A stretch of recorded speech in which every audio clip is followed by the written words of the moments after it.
Spotlight நேயர்களுக்கு வணக்கம்.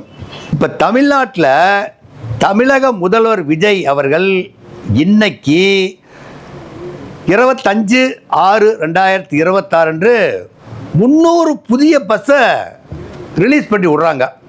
300 புதிய பஸ் விடுறதுக்கு தமிழக அரசாங்கத்துக்கு காசு எங்கிருந்து வந்ததுன்னு தெரியல. ஆனால் ஏற்கனவே போன திராவிட முன்னேற்ற கழகத்தின் அரசு 13 லட்ச ரூபா கடனை வச்சுட்டு தொடச்சி எடுத்துக்கிட்டு போயிட்டு பேசணுங்க தான் இந்த தமிழக வெற்றி கழகத்துக்காரர்களா. இப்போ 300 பஸ்ஸுக்கு காசு எங்கிருந்து வந்ததுன்னு தெரியல. கஜானாவில் காசு இருக்குங்காட்டி 300 பஸ்ஸை எடுத்துக்கிட்டு போய் புது பஸ்ஸு விடுறாங்க. புது பஸ்ஸில் இன்றைக்கி முதல்வர் அவர்கள் 29A பஸ்ஸில் குறிப்பாக ஏறி கண்டக்டர்கிட்ட காசு கொடுத்து டிக்கெட் வாங்கி பக்கத்தில் உட்கார வச்சு படம் எடுத்துக்கிறாரு. இப்போ 755 கோடி ரூபா பிறக்கக்கூடிய குழந்தைகளுக்கெல்லாம் தாய்மாமன் சீருக்கு மோதிரம் போடுறதுக்கு 755 கோடி ரூபாய் ஒதுக்கி இருக்கிறாங்க. இந்த 755 கோடி ரூபாயை இதுக்கு முன்னே திராவிட முன்னேற்ற கழகம் பணம் ஒதுக்குறப்ப என்ன பேசுவாங்கன்னு சொல்லி சொன்னால், அவங்க அப்பன் வீட்டு காசை எடுத்து கொடுத்தாங்களா, அவர் கொள்ளையடிச்ச காசை எடுத்து கொடுத்தாங்களான்னு பேசுவாங்க. இப்போ 755 கோடி ரூபாய் எடுத்து கொடுத்ததை விஜயனுடைய சொந்த பணமா இல்லை அரசாங்க பணமா? ஊரானூட்டு கையா பொண்டாட்டி கையை ஊரானூட்டு நெய்யான்னு சொல்லுவாங்க இல்லையா, அந்த கதையில் அரசாங்கத்தில் இருக்கக்கூடிய பணத்தை கையிருப்பு வச்சுக்கிட்டே பணம் இல்லைன்னு போய் சொல்லி பொதுமக்களை ஏமாற்றிட்டு இருக்கிறது தான் இந்த தமிழக வெற்றி கழகத்தினுடைய பழக்கமாக போச்சு. இப்போ வெள்ளை அறிக்கை விடுறாங்க.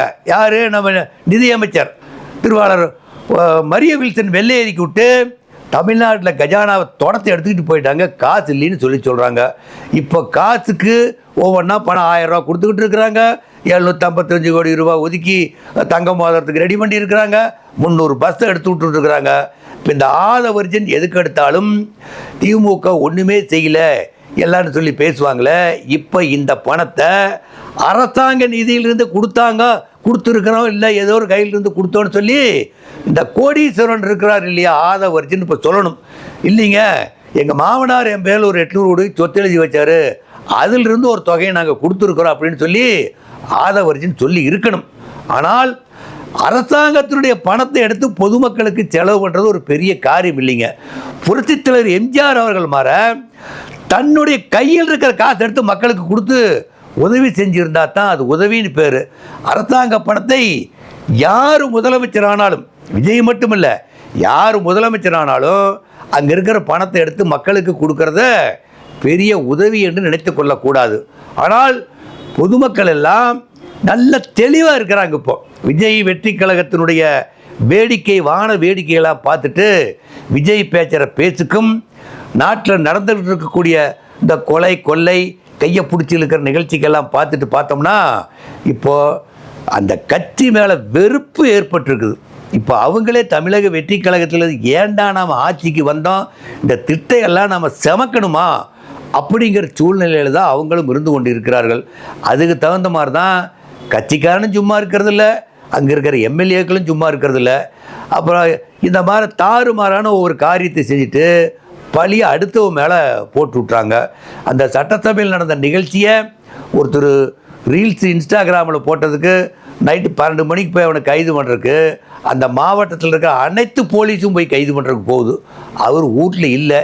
என்ன காரணத்துக்காக கைது பண்ணுறீங்கன்னு கேட்டால் காவல்துறை பதில் சொல்லவில்லை. அப்படி சொல்லி இருக்கிறத பார்த்தோன்னா தமிழ்நாட்டில் போட்டிருக்கிற ரீல்ஸ்லையெல்லாம் விஜய் அவர்கள் அப்பா பற்றி பேசுன்னு தான் நிறையா போட்டிருக்கிறாங்க. அதை போட்டவங்களெல்லாம் கைது பண்ணாக்கா ஜெயிலில் இடம் பிடிக்காதுங்க. அந்த அளவுக்கு ஏதோ ஒரு காழ்ப்புணர்ச்சி குறிப்பிட்ட மாதிரி ஒரு ஆள் அவர் திமுகவில் ஐடிவிங்கள் இருக்கிறார். அந்த அன்பானந்தவருங்கிறவர் ஐடிவியில் இருக்கிறார். அவரை முடக்கணும் அப்படிங்கிறக்காகத்தான் அவர் நிறையா கருத்து இதுக்கு முன்னே எடுத்து சொல்லியிருக்கிறாரு. விஜயினுடைய கட்சியினுடைய செயல்பாடுகள் எல்லாம் நிறைய இடத்த தாறுமாறாக எடுத்து நிறைய பேசியிருக்கிறாரு. அதையெல்லாம் மனசுகளை வச்சுக்கிட்டு வஞ்சத்தை தீர்க்கறதுக்காக வேண்டி அவர் கைது நடவடிக்கையில் உட்கார்ந்துருக்கிறாங்க. இது தமிழக வெற்றி கழகம் செய்யக்கூடியது ஒரு தவறான கருத்து தான்.